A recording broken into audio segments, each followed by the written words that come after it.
আমরা গতকালকে বাংলাদেশে যে নতুন দলটার যে সমাবেশ হলো সেটা নিয়ে একটু কথা বলবো।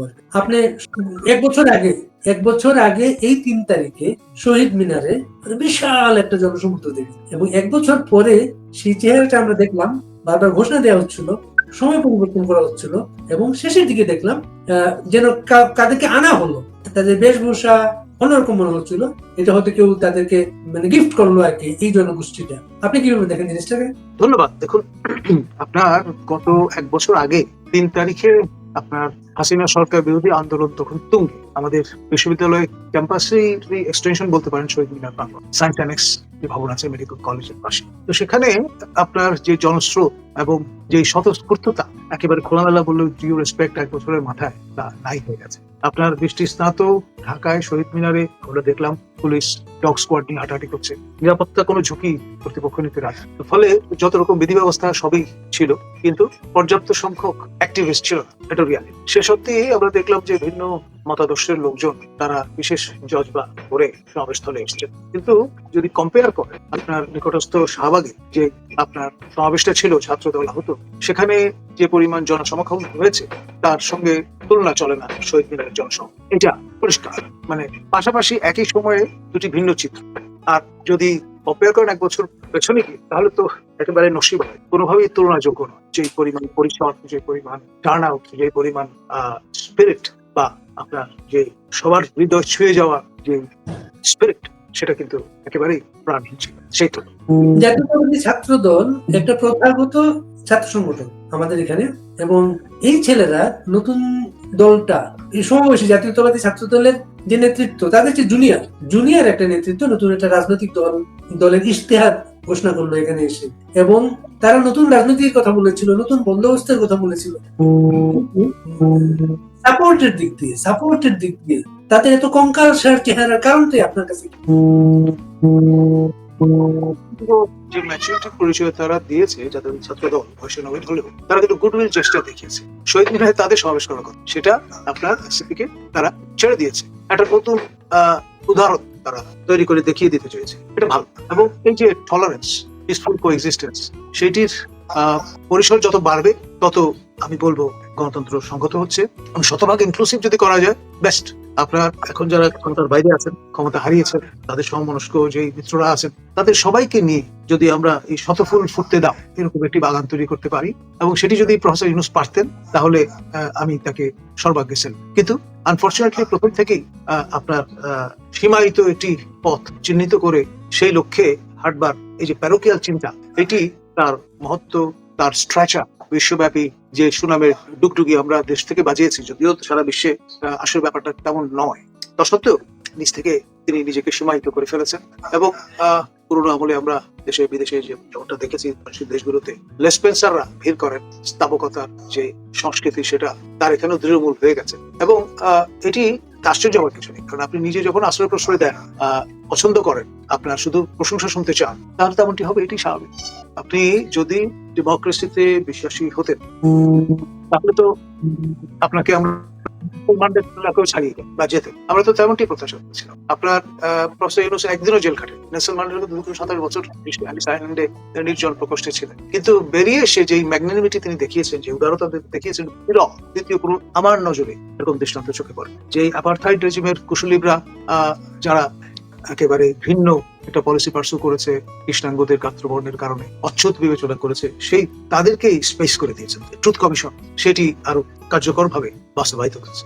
ফলে এরকম একটা কিছু যদি আমরা দেখতাম, তাহলে ডেফিনেটলি ভাবতাম যে তিনি সংকীর্ণতার ঊর্ধ্বে উঠে একটা মেসায়ার মতো ভূমিকা পালন, কিন্তু সেটি তিনি করেননি। দিন দিন তিনি আপনার তার যে ওই মুখে শেখ ফরিদ বগলির চেহারাটা সেটি প্রকাশিত হচ্ছে। ফলে মানুষ আপনার যে সম্মান সেটি হারায়। ছাত্রদলের সমাবেশের আকারটা আমরা দেখেছি বিশাল।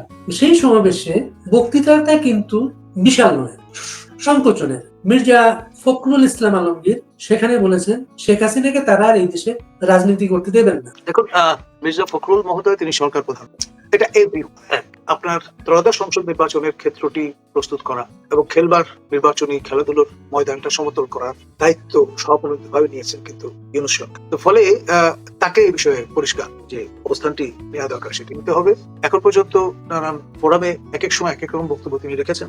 আন্তর্জাতিক মিডিয়ার সম্মুখীন হয়ে তিনি বলবার চেষ্টা করেছেন যে আপনার আওয়ামী লীগকে তো নিষিদ্ধ করা হয়, তাদের কার্যক্রমের উপরে সাময়িক নিষেধাজ্ঞা প্রদান করেছে এবং এক্সক্লুসিভ নির্বাচন তিনি চান না, এমনটিও বলবার চেষ্টা করেছেন। এখন এক একজন পলিটিশিয়ানের এক এক রকমের এক্স থাকবে টু ক্রাই, এটাই স্বাভাবিক। কিন্তু শেষ অব্দি দেখতে হবে কালকে আগামীকাল তাদের যে জুলাই সনদ সেটি জাতীয় সংসদ ভবনের সামনে মানিক এভিনিউতে কে সেটি উন্মোচন করেন এবং কিভাবে উপস্থাপন করেন তার উপর তার মধ্যে বক্তব্যটা কি। আমরা যতটুকু বিশ্বস্ত সূত্রে জানতে পেরেছি যে এটি চূড়ান্ত খসড়া 3টি স্টেক হোল্ডারের সঙ্গে শেয়ার করা হয়েছে, যথাক্রমে বাংলাদেশ জাতীয়তাবাদী দল, জামায়াতে ইসলামী বাংলাদেশ এবং এনসিপি। এখন দল তো মাশাআল্লাহ নিবন্ধিত অনিবন্ধিত অনেক, সকালে প্রত্যেককে কেন ইনক্লুড করা হলো যারা এই 5 অগস্টের আপনার বিপ্লবকে মহিমান্বিত করবার ক্ষেত্রে ভূমিকা পালন করেছেন, যারা এই বিপ্লবের মাধ্যমে ক্ষমতা থেকে সরে গেছেন বা ক্ষমতার সঙ্গে যারা ছিলেন তারা গা ঢাকা দিয়েছেন, কিন্তু যারা ছিলেন তাদেরও তো ইনক্লুড করা হয়। তার মানে চিন্তাটা খুব সংকীর্ণ এবং আপনার সবাইকে ইনক্লুড করবার বদলে এক্সক্লুড করবার চেতনাটাই এখানে বেসিক্যালি ডিপেন্ড করছে। শহীদ মিনারের সমাবেশে যে ইশতেহার যেটা ঘোষণা করা হয়েছে, আপনার মূল্যায়ন, আপনার পর্যালোচনা কি? দেখুন, আমার কাছে মনে হয়েছে যে 9 মণ ঘি পুড়িয়ে এরকম নাচ তো রাধার কাছ থেকে আমরা দেখতে চাই। আরো অনেক বেশি তাৎপর্যপূর্ণ, অনেক বেশি ফার রিচিং মেসেজ থাকা উচিত ছিল। এটা বেসিক্যালি আপনার এত সময় 101 বছর ব্যয় করে আপনার পর্বতের মুশিক প্রসবের সঙ্গে তুলনা, এমনটাই কেন মনে হলো এটা মুশিক প্রসব? কারণ যে সমস্ত কথাবার্তাগুলো মানে সব সারসংক্ষেপ হিসেবে আমরা দেখেছি এগুলো নতুন বোতলে পুরনো মদ বই হলো। আপনার রিপাবলিক, সেকেন্ড রিপাবলিকের কথা বলা হয়েছে, কনস্টিটিউশন নতুন করে হাজির করবার কথা বলা হয়। এটা তো তারা নতুন বলছেন না, অনেকদিন ধরেই বলছেন এবং নানান রকমের ভয়ভীতি জন্ম দিয়েছে, দিয়ে শেষ পর্যন্ত দায়সারা গোছের একটা বয়ান হাজির করেছেন। আগামীকাল বোঝা যাবে সবার যৌথ উদ্যোগে কি দাম। বৃক্ষ তোমার ফল মানে ফলে পড়ছে, বৃক্ষ তোমার নাম কি ফলে, সেটি হয়তো কালকের পরে আমরা বলতে পারবো। এই আন্দোলনটা শুরু হয়েছিল চাকরির দাবিতে। নতুন ইশতেহারে চাকরির চেয়ে সামরিক সমৃদ্ধির নানা ধরনের অঙ্গীকার আছে আমাদের। আমরা কি কারোর সাথে যুদ্ধের জন্য প্রস্তুত হচ্ছি? আপনার ডন কুইকসোল্ডের মতো অবস্থা, নিজের ছায়ার সঙ্গে নিজে যুদ্ধ করতে পারেন এবং সেটি শুরু আছে, হয়তো শেষ নেই। আপনার তনু বপু তাকত সবকিছুই তো আপনার হিসাবে নিতে হবে। আর কর্তার ইচ্ছায় কর্ম, মার্কিনীরা তো চাইবে না যাদের আশীর্বাদ পুষ্ট হয়ে আপনার এই পরিবর্তন আনয়ন করেছেন তারা আপনি হামলে পড়েন অন্য কাজে। বাইডেন প্রশাসন বা ডেমোক্রেট প্রশাসনের বেবি হচ্ছে বার্মায়। বর্তমান যারা ক্ষমতায় হোয়াইট হাউসে আপনার রিপাবলিকানরা, তারা কিন্তু খেয়াল করে দেখেন ট্রাম্পের চেষ্টার যদি সর্বশেষ দেখেন, তিনি বার্মার জুন্টা সরকারের সঙ্গে সম্পর্ক উন্নয়নে শশব্যস্ত, স্যাংশন উঠিয়ে দেওয়ার প্রক্রিয়া শুরু করেছে। তো ফলে বলগেম কিন্তু চেঞ্জ হয়ে যাচ্ছে, যেই কারণে আপনার পোলকে পাওয়ার সম্ভাবনা ছিল ইউনূস রেজিমের, তার ইম্পর্টেন্স কিন্তু কমছে।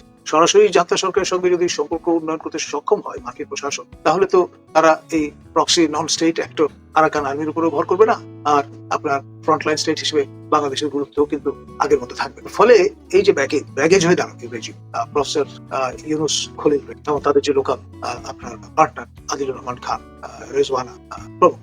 ইউনূস তো বেশ খুশি, বিশাল কূটনৈতিক বিজয়ের কথা বলছেন। দেখুন, একটা শুনতে খারাপ শোনা যাবে, আপনার শেখ হাসিনার আমলে খুব ঘটা করে মিয়ানমার সমুদ্র জয়ের উৎসব পালন করেছিল। একইভাবে আপনার বাংলাদেশের শেখ হাসিনা গভর্নমেন্টের পক্ষ থেকেও সমুদ্র জয়ের বিজয় গাথা শোনানো হয়েছিল। তো একটি যুদ্ধে দুই দল একই সময় তো জয়লাভ করতে পারে না, যুদ্ধের নিয়মই তাই। তো এখানে ব্যাপারটা সেরকম, আপনার নিজে যারে ভালো বলে ভালো সেই হয়নি, নিয়ামত হোসেন সে প্যারোডির মতো অবস্থা। আলটিমেটলি আমি তো দেখলাম বিজিএমই এর যিনি সভাপতি তিনি জানান দিচ্ছেন যে মানে শেষ অব্দি 36% শুল্ক গুনতে হবে। এই 20% যে গল্পটা, এটা তো শুভঙ্করের ফাঁকি। আপনি না হয় না বুঝলাম, সরাসরি সম্পৃক্ত না, কিন্তু বিজিএমই এর তো আপনার বিলগুলো ফুট করতে হয় এবং সরাসরি তাপের আঁচটা তো তাকেই অনুভব করতে হবে বা তাদেরই অনুভব। তো তারা যখন ঝেড়ে কেসে বলেন, তখন তো আমরা তাদের বিশ্বাস করবো না খলিল মহোদয়ের এই বিজয় কথা শুনে। লক্ষ্য করেছেন বিজেপির এই বক্তব্যের পরে কোন সরকার পক্ষের কেউ কিন্তু কোনো প্রতিক্রিয়া দেবেন না, এই কারণে যে আপনার এটা নিয়ে বেশি ঘাটাঘাটি করলে নিজেদের চেহারাটা তো সবার সামনে খুলে যাবে, তখন সরকার বিরোধী চেতনা আরো বাড়বে এবং সেটি তারা এই পর্যায়ে এফোর্ড করতে কতটা সক্ষম সে বিষয়ে সন্দেহ আছে। অ্যাটর্নি জেনারেল কিছু ভাষা আপনি লক্ষ্য করেছেন গতকালকে? জি, এগুলো নিয়ে আপনার বক্তব্য কি ভাষাগুলো? দেখুন, আপনার বিচার কার্য তো তার নিজস্ব নিয়মে চলবার কথা। সেখানে ভ্যালু লেডেন কথা যত কম বলা যায় তত ভালো। এটা হচ্ছে স্ট্যান্ডার্ড প্র্যাকটিস। তো সেই জন্য আপনার সময় থাকতে সাবধান হওয়াটা জরুরি। প্রধান বিচারপতিকে যদি হাত করা পড়তে হয় তাহলে আর সব বিচার অঙ্গনের কেউ তো ইমিউন নন। এটা ম্যাটার অফ টাইম। আজকে আপনি হিরো, কালকে জিরো হয়ে যেতে কতক্ষণ। সুতরাং বুঝে শুনে কথা বলা ভালো। প্রধান বিচারপতির উদ্দেশ্যে একটা চিঠি প্রকাশিত হয়েছে, আপনি খেয়াল করেছেন? জি, আপনার খোলা চিঠি। তো এই ট্রেডিশন আমরা অনেক আগে থেকেই জানি। আমাদের রাষ্ট্র দার্শনিক আহমদ সাফায়ের খোলা চিঠি লিখ, অনেকে বিষয়টা নিয়ে ট্রল করতেন বা ঠাট্টা বিদ্রুপ করতেন, কিন্তু আহমদ সাফা লোকান্তরিত হয়েছেন, কিন্তু তার সেই অবস্থানটি এখনো অনেকে অ্যাপ্রিসিয়েট করে। যত বেশি পরিমাণে এ ধরনের খোলামেলা পাবলিক ডোমেইনে আলোচনার পরিসর তৈরি হবে, খোরাক বা উপকরণ আসবে, তত ভালো, জাতির জন্য মঙ্গলজনক। এটাকে নেতিবাচক দৃষ্টিতে দেখা বা সাপ্রেস করার চেষ্টা করাটা হবে মুখ্যতার সামনে। জুলাই ঘোষণাকে সামনে রেখে বীর মুক্তিযোদ্ধা জেডাই খান পান্না তিনি একটা হুঁশিয়ারি দিয়েছেন, সংবিধানে হাত দেবেন না, হাত কেটে ফেলবো। আবার নয়নে তিনি আপনার এই অবতারণাটি করেছেন। এটি আসলে খুব মুভিং, আপনার হৃদয়স্পর্শী।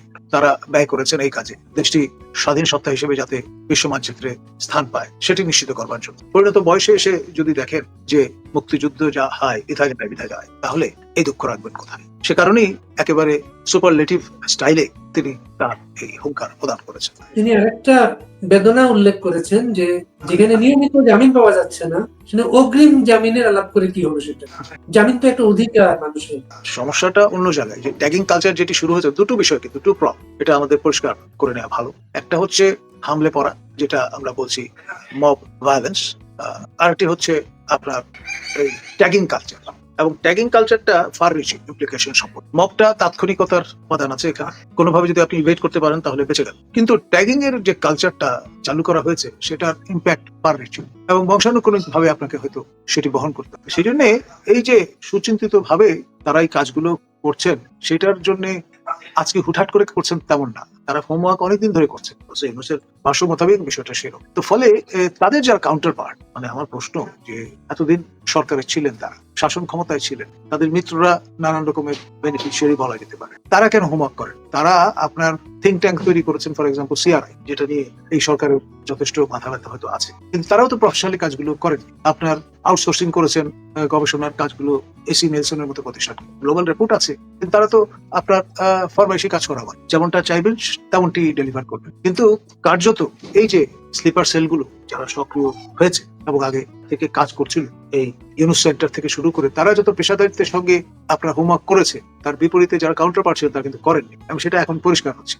তো ফলে আপনি যা কিছু করবেন তার ফলাফল তো ভোগ করতেই, কিন্তু আপনি যদি মিনিংফুলি ম্যাচ হতে চান তাহলে এক কাঠি সরে হতে হবে। যদি এই প্রতিদ্বন্দ্বিতা আপনি জিততে চান, আপনার যুদ্ধটা তো আয়োজন করে দেবেন, আপনাকেই করতে হবে, এবং সেটি প্রস্তুতি নিয়ে হোমওয়ার্ক করে আপনার এজ মেনটেন করেই করতে হবে। সেটি কতটুকু তারা করছেন সেটা নিয়ে হয়তো লম্বা গবেষণা করা যেতে। যেটা এখানে আরেকটা কথা বলার চেষ্টা করেছেন, বিচারপতিরা আগস্ট শব্দটা শুনলেই সেখানে আর যেতে চান না। দেখুন, ইতিমধ্যে তাদের জ্যেষ্ঠ সহকর্মীদের ভাগ্যে কি ঘটেছে তারা তো দেখেছেন। এই মবের মাধ্যমে অনেককে বাড়ি পাঠিয়ে দেওয়া হয়েছে, বাধ্যতামূলক ছুটিতে পাঠিয়ে দেওয়া হয়েছে। এখন মানুষ একটা টেনিয়র জবে কখন যায়, বিশেষ করে এই ধরনের কভেটেড চাকরিতে, যে রেস্ট অফ দ্য লাইফ আপনি নিশ্চিন্ত। তো অনিশ্চিত জীবনের সাথে কে হতে চায়? এটা হিউম্যান টেন্ডেন্সি, অত্যন্ত স্বাভাবিক। এবং কাকে কিভাবে ট্রিট করতে হবে সেটির প্রস্তুতিমূলক পরীক্ষা নিরীক্ষা কিন্তু এই রেজিমের যারা কুশীলব তারা নিয়ে বসে আছেন। যেমন ধরুন অ্যাডভোকেট আদিলুর রহমান খান, তিনি ব্যাটল হার্ডি হয়েছেন, হেফাজত কাণ্ড নিয়ে কথাবার্তা বলে জেলও খেটেছেন, এলিট ব্যাকগ্রাউন্ডের মানুষ। এবং আপনার পরবর্তীতে আমরা খোঁজখবর নিয়েছি, বিশেষ করে যারা আপনার এই সমন্বয়, তাদের উদ্দেশ্যে সবচেয়ে বেশি পরিমাণ মোটিভেশন লেকচার বা ওয়ার্কশপ টাইপের কায়দায় মোটিভেট করবার যত সেশনটা কিন্তু তার পক্ষ থেকে পরিচালিত হয়েছে। অন্য উপদেষ্টারা খুব একটা সম্পৃক্ত হয়েছেন বলে আমি শুনি। তো ফলে এই যে পারসিস্টেন্টলি কনসিস্টেন্টলি লেগে থাকা, ফোকাস থাকা এবং সেই অনুসারে ডিভিডেন্ড হাজির করা, এই ব্যাপারে তো তাদের কোনো জুরি নেই, তারা এই কাজগুলো করে যাচ্ছে বিপুল বিক্রম। একটা কবিতা আছে, কবিতার একটা লাইন আছে, কে হায় হৃদয় খুঁড়ে বেদনা জাগাতে ভালোবাসে। আপনি একটা কথা বললেন আজকে, কে হায় অনিশ্চিত জীবনে যেতে চায়, এটা বললেন বিচারপতিদের উদ্দেশ্যে, যারা হচ্ছে দেশের শেষ ভরসা। তাদের যদি উদ্বেগ থাকে, সাধারণ মানুষ কোথায় দাঁড়াবে? আসলে বিষয়টা খুব চিন্তার উদ্রেক করবে, এটাই স্বাভাবিক। Letter of the last resort যাদেরকে ভাবতেন বলতেন, তারাই অনেকটা নাই হয়ে যাওয়ার জোগাড় হয়। সুতরাং এই রাষ্ট্রের ভবিষ্যৎ কেমন সেটি সহজেই অনুমান। দৈনিক জনকণ্ঠ বেদখল হয়ে গেছে। দৈনিক জনকণ্ঠে ঘোষণা দেওয়া হয়েছে, সেখানে পত্রিকার মালিক সম্পাদক তার 2 সন্তান অবাঞ্ছিত ঘোষণা করা হয়েছে, যেতে পারবেন না। জনকণ্ঠের পাতায় দেখলাম সাংবাদিক ইউনিয়নের পক্ষ আছে সেখানে। ইউনিয়নটা কারা, সভাপতি সাধারণ সম্পাদক কে, কারো নাম উল্লেখ করা নাই।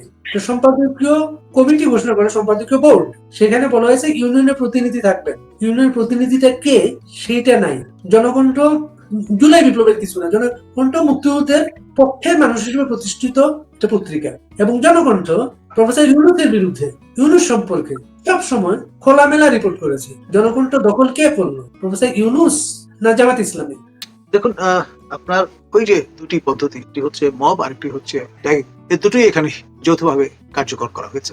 আর মনে রাখতে হবে তথ্য মন্ত্রণালয়ের দায়িত্বে কে আছে। একসময় যাকে হুজুরে খামাকা বলা হতো, সেই বিশ্ব দরবারে প্রফেসর ইউনূস যাকে মাস্টার মাইন্ড বলে পরিচয় করিয়ে দিয়েছেন, অন্য কেউ নয়, তিনি মাহফুজ আলম। তো ফলে তার পৌরোহিত্যে আপনার অন্য কি আশা করবেন?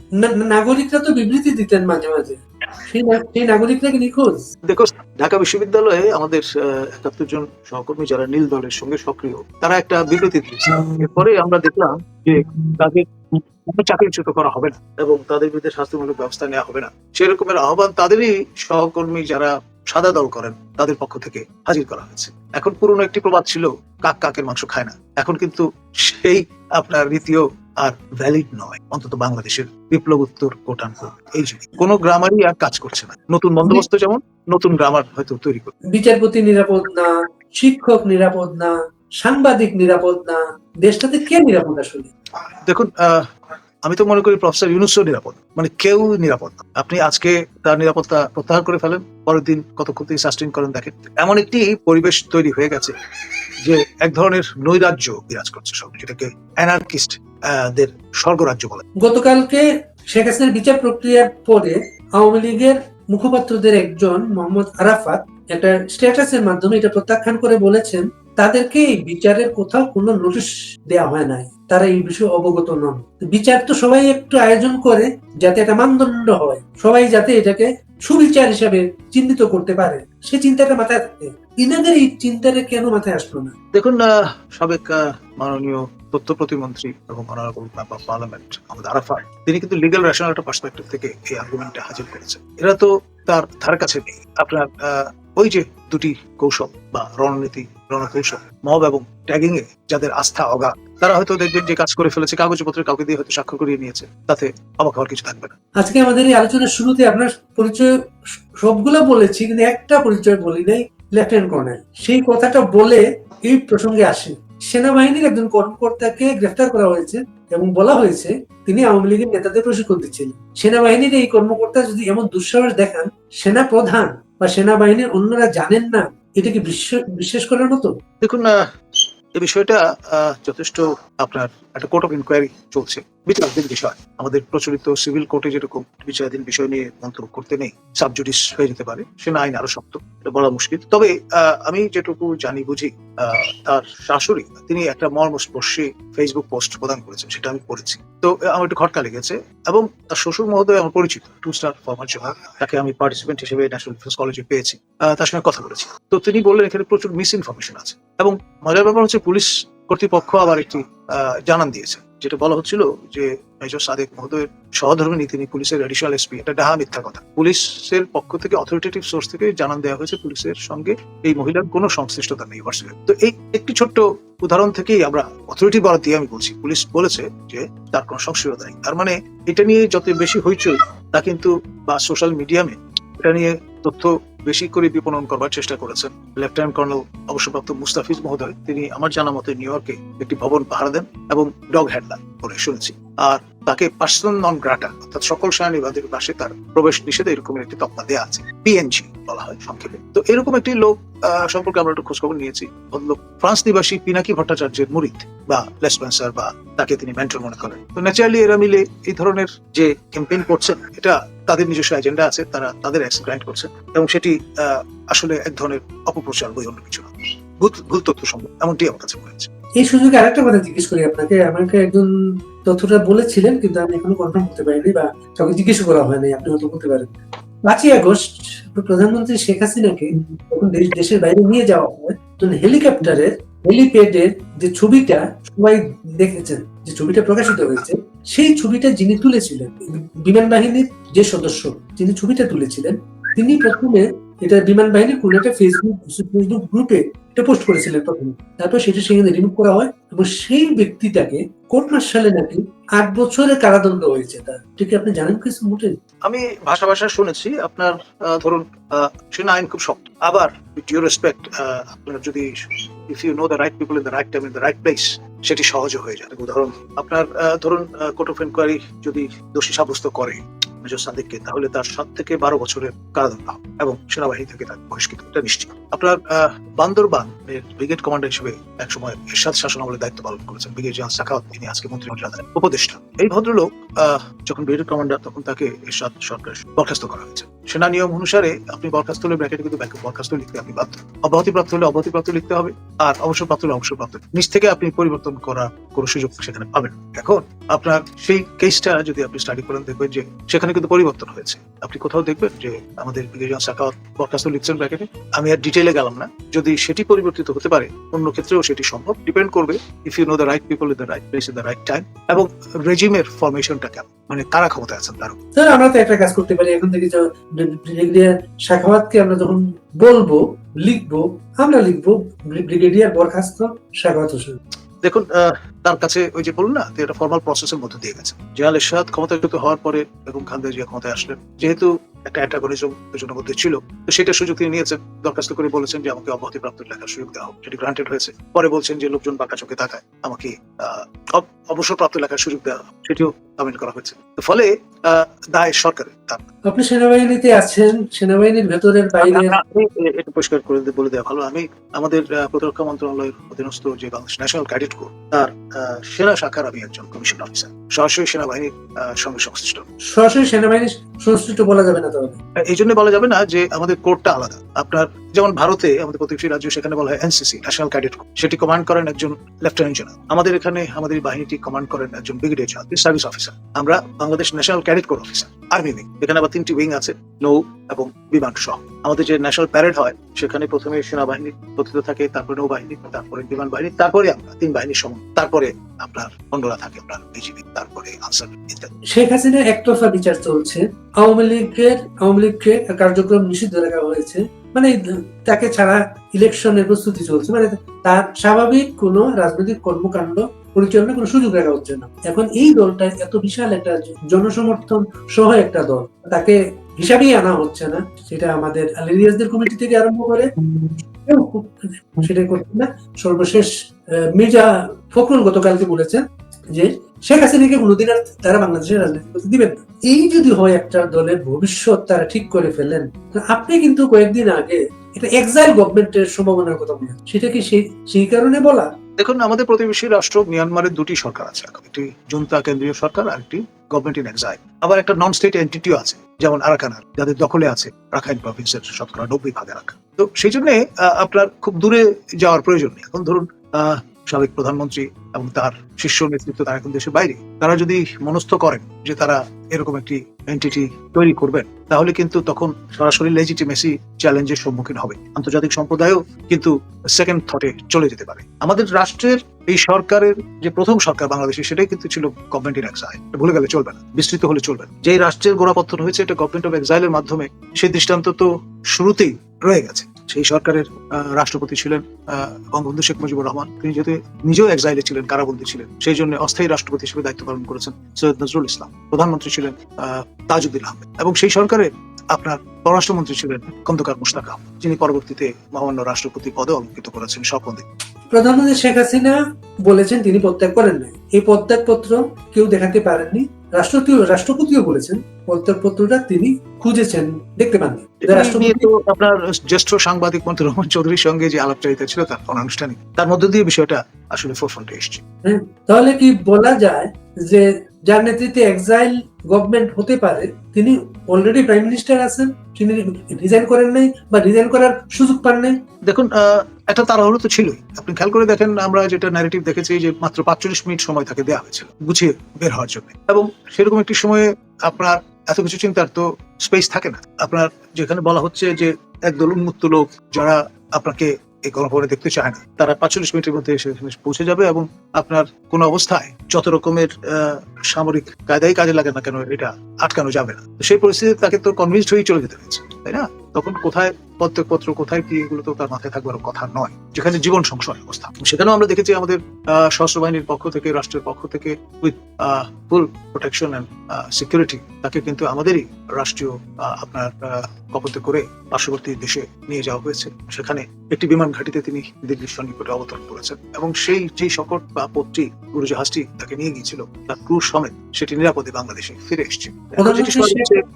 আপনার তার যারা অনুবর্তী গুণমুগ্ধ তাদের এক্সপেকটেশন এবং ধারণা যে তিনি ট্রায়াল ফেস করতে দেশে প্রত্যাবর্তন করবেন, তার পিতৃভূমি গোপালগঞ্জে থিত হবেন এবং with dignity and respect and security. এবং তিনি হয়তো আপনার সেখান থেকে তো রীতিমতো কমিউনিকেশন রেভলিউশন হয়েছে পদ্মা সেতুর কারণে, তো ফলে ঘন্টা দুয়েকের বেশি লাগবে না তিনি যদি হাজিরা দিতে চান ঢাকাস্থ আদালত প্রাঙ্গণে, এবং এখান থেকে আবার সেখানে চলে যাবেন যখন যে ডেট পড়বে সেখানে আসবেন। আর তার যে অতীত উদাহরণ, 111 সরকার তাকে সর্বাত্মকভাবে চেষ্টা করেছে ডিসঅ্যাসোসিয়েট করবার, পারসুয়েট করবার, যাতে তিনি ব্রিটেন থেকে ফিরে না আসেন। ব্রিটেন যাওয়ার সময় তার সঙ্গে দুজন সঙ্গী ছিলেন, আমাকে তৎকালীন ব্রিটিশ হাই কমিশনার নিজে বলেছেন, নামগুলো বলবো না। এবং ফিরে এসেছেন কিন্তু আপনার সকল প্রতিবন্ধকতা উপরে অস্বীকার করে এবং পাশ কাটিয়ে, এবং তিনি নিরাপদে কিন্তু বাড়িতে পৌঁছে গিয়েছিলেন। আপনার এই রুটটা কিভাবে কোন দিক থেকে তিনি আসবেন সেই ব্যাপারে হোমওয়ার্ক করেছিলেন আমাদের former honourable member of parliament Tanvir ইমাম। আর আপনার এই প্রক্রিয়ায় আমরা দেখেছি একই সময় দেশনেত্রী খালেদা জিয়াকে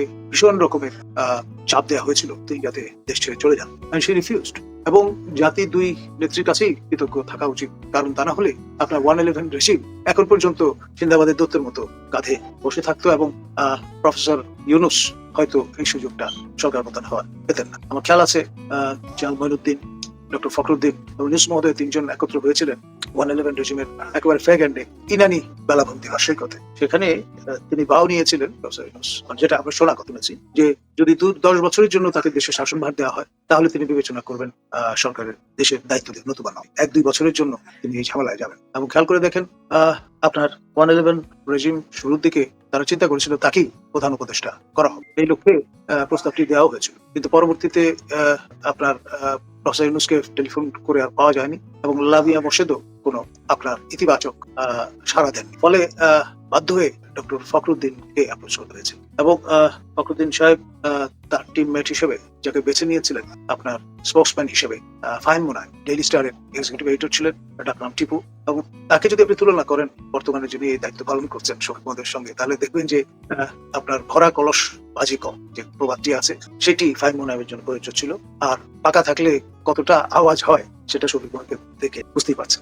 ফাহিম মুনায়েম টিপু ভাই, তার সাথে একটা বিদেশ সফরের অভিজ্ঞতা আমার আছে। আমি আসলে তার পাণ্ডিত্য আমি তখন আমি জানতে পারি। প্রধানমন্ত্রী শেখ হাসিনার বিশেষ সহকারী বিপ্লব বড়ুয়া আমাদেরকে একটা ইন্টারভিউ দিয়েছেন। সেই ইন্টারভিউতে বলেছেন তারা জানতেন সেই সকালে, পাটিয়াল সকালে তারা জানতেন প্রধানমন্ত্রী পদত্যাগ করতে চেয়েছিলেন এবং বঙ্গবন্ধু যেতে চেয়েছিলেন। টেলিভিশনের একটা টিম আসতে বলেছিলেন, উনি একটা ভাষণ দেবেন এবং প্রধানমন্ত্রী অজু করেছিলেন, দোতলায় চলে গিয়েছিলেন গণভবনে, তিনি গণভবনে থাকবেন। তাকে নিরাপত্তার কথা বলে গণভবনে থাকতে দেওয়া হয়নি। তিনি টুঙ্গিপাড়া যেতে চেয়েছিলেন, সেটাও দেওয়া হয়নি। তিনি বঙ্গভবনে যেতে পারেন নাই। টেলিভিশনের ক্রুরা আসলো, সেই ভাষণটা রেকর্ড করা হয় নাই। কাজে কোনো অবস্থাতেই তিনি পদত্যাগ করে যাওয়ার সুযোগ পান নাই। এর জন্য এখনো একজন ইন্ডিয়ান সাংবাদিক আমাকে আজকে বলেছেন তারা সর্বশেষ প্রধানমন্ত্রী শেখ হাসিনার একটা বিবৃতি হোয়াটসঅ্যাপে পেয়েছেন, তিনি পেয়েছেন, সেখানে উল্লেখ করা আছে তার আইডেন্টিটি প্রধানমন্ত্রী, তিনি প্রত্যাগ করেন নাই।